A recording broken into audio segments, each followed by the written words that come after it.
3 days after I had surgery, still struggling to stand without help, my mother-in-law stormed into our house uninvited and said, "The living room's a mess. What do you even do all day?" I was holding onto a walker. My husband looked at her, then at me, and said, "She's got a point." I watched them eat dinner while I ate yogurt in bed. 2 weeks later, she called to ask why her insurance claim was rejected. I smiled, because I was the one who'd filed it before. Not anymore. I had major surgery, not some outpatient procedure. Real, painful, medically necessary surgery. Abdominal, deep, invasive. The kind that makes it hurt just to breathe. We live in Dayton, Ohio. I was sent home with a walker, pain meds, and strict instructions not to move around without help. I couldn't lift anything. Couldn't stand for more than a minute or two at a time. I wasn't supposed to do housework, cooking, nothing. My husband, Jeff, was supposed to help. We've been together for 10 years, married for 6. I used to tell people he was dependable. Not very warm, not emotional, but solid. He was the guy who got things done. Or so I thought. I came home from the hospital on a Saturday. By Sunday night, I could already feel him growing cold. Not angry, just irritated. Like my recovery was an inconvenience. Like me being in bed all day was a personal failure. He brought me food the first 2 days. Small things. Soup in a mug. Crackers. Water. But he'd leave them on the nightstand and walk out without a word. I had to call for help just to use the bathroom. Half the time, he didn't even answer. By Tuesday, I hadn't been downstairs yet. I was trying to get stronger, pushing through the pain to at least make it to the bathroom on my own. That morning, I made it down the stairs for the first time. It took 10 minutes. I was sweating, shaking, holding onto that walker like it was the only thing keeping me alive. That's when the front door opened. I thought maybe Jeff had forgotten something at work. But no. It was his mother. She walked right in like she owned the place. She'd let herself in using the spare key. No call, no warning. I was halfway down the stairs, hunched over, in pajamas with dried blood on the waistband, and she walked into my living room like she was checking into a hotel. She looked around once, just once, and made this face, like she smelled something bad. Then she turned toward me. "This place is a mess. What do you even do all day?" I froze. My whole body went tight. My stomach pulled, and I felt the stitches pinch. I couldn't even yell, if I wanted to. Jeff walked in from the kitchen just then. He saw me. He saw his mother. I waited for him to say something. Defend me. Shut her down. Instead, he looked at me and said, "She's got a point." Then, he went back into the kitchen like it was nothing. I had to sit down right there on the stairs. My legs gave out. I was humiliated. His mother didn't even offer to help. She just walked past me and started complaining about dust. I didn't go back downstairs the rest of the day. That night, I heard them eating together. Plates clinking. Laughter. I stayed in bed with a cup of yogurt and a spoon I had to rinse off in the upstairs bathroom sink. That was my breaking point. I'll keep going, adding conflict and drama. Ready? Continue the story, add conflicts or story twist, keeping the details sharp and the tone dramatic. Use simple words. No ending yet. The next day, I asked Jeff to bring me the laptop. He looked confused. "What for?" "I just need to check something," I said. He brought it up and left it on the bed like he was dropping off a package. Didn't ask what I was doing. Didn't care. That was a mistake. See, I'd been handling his mother's insurance for 3 years. Every year she called me in a panic because she didn't understand how to upload documents or answer security questions. I made her a login, linked her account to mine. I knew every detail, her policy numbers, her provider's portal, her passwords. She never even tried to learn it herself.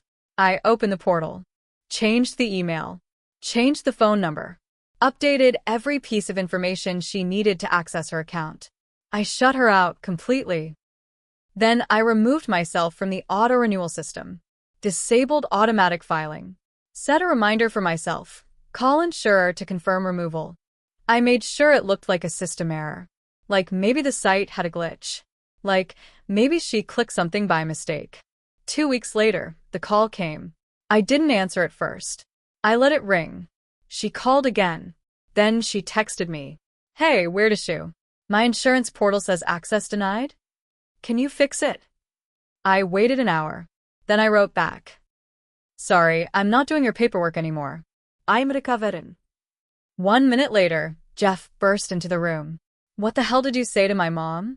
I looked at him, calm as ever. I told her I'm not her secretary. He turned red. Actually red. She depends on you for this. You know she can't do it herself. You mean she never wanted to? I said. Big difference. He stared at me like I'd just slapped him. Then he walked out. He didn't talk to me for the rest of the day. I didn't care. That weekend, I came downstairs again. The place was worse than before. Dishes piled up. Laundry in the living room. Trash full. He was sitting on the couch playing a video game like nothing was wrong. I didn't say a word. I just looked around and then went back upstairs.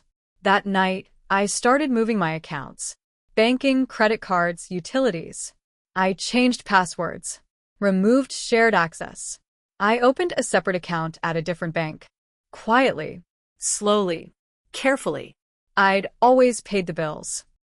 Everything was in both our names, but I was the one managing it. He never even looked at our statements. He didn't know it yet, but the house of cards was already shaking. 2 days after I started changing the accounts, I got a letter in the mail. Handwritten envelope. It was from Jeff's mother. No joke. A handwritten letter. Like it was 1982. Inside, she wrote 2 pages about how I was ungrateful, how she'd been nothing but supportive, and how my behavior was disrespectful to the family. She even said I needed to reevaluate my role as a wife. I read it once, then tore it in half. But something about that phrase stuck with me. Reevaluate your role as a wife. So I did. I made a list that night. A real list. Everything I did in that house. All the bills I paid. All the chores I handled. Every appointment I scheduled. Every favor I did for his family. Every ride to the airport. Every birthday present I bought on his behalf. Then I made a second list. Everything he did. His side had 4 bullet points. Mine took up the whole page. That night, I made my first call to a lawyer. The next week, I waited until Jeff left for work and then started packing a few things. Just the important stuff, documents, my laptop, my jewelry, a few boxes of clothes. I moved them to a storage unit I rented under my name. Quiet. Cash payments. I kept acting normal around Jeff. I even cooked dinner once. Just enough to keep him blind. He still didn't ask how I was healing. Didn't check my stitches. Didn't even notice when I stopped taking pain meds. He was too busy sulking, pretending like I owed his mom an apology. Then one night, I found out something that pushed everything over the edge. I was using Jeff's old laptop, one I used to fix when it got slow. I needed a charger, and his was right there. When I opened it, his browser opened with old tabs still open. One of them was a private message window. To another woman. Not graphic. Nothing overt, but emotional. Deep. Frequent. Hundreds of messages going back months. Her name was Tara. She was from his work. She was divorced. He'd been complaining to her. About me. About how I made everything about me. About how I was milking the surgery. And she ate it up. All sweet and supportive. I don't know how you put up with that kind of drama. You deserve someone who actually takes care of you. I didn't cry. I didn't scream. I just took photos. Every page. Every message. I backed it all up and emailed it to myself. Then I put his laptop back exactly how I found it. I canceled the utilities in my name the next day. Electric. Internet. Water. Everything. I scheduled shut-off dates, 2 weeks out. I wanted time. And then I booked a meeting with my lawyer. I gave her everything. The messages. The financial records. The letter from his mom.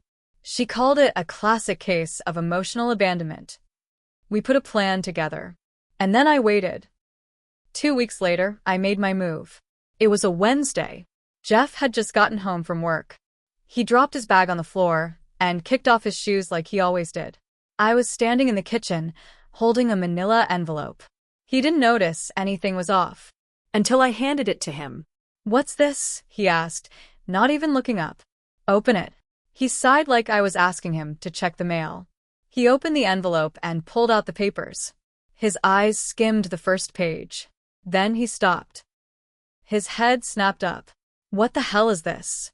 "Separation agreement. The divorce papers come after." He blinked. "Are you serious?" I didn't say a word, just stared at him. He started laughing, like it was some kind of joke. "What, because of the insurance thing? You're mad about that? You're blowing up our marriage over that?" I didn't flinch. No.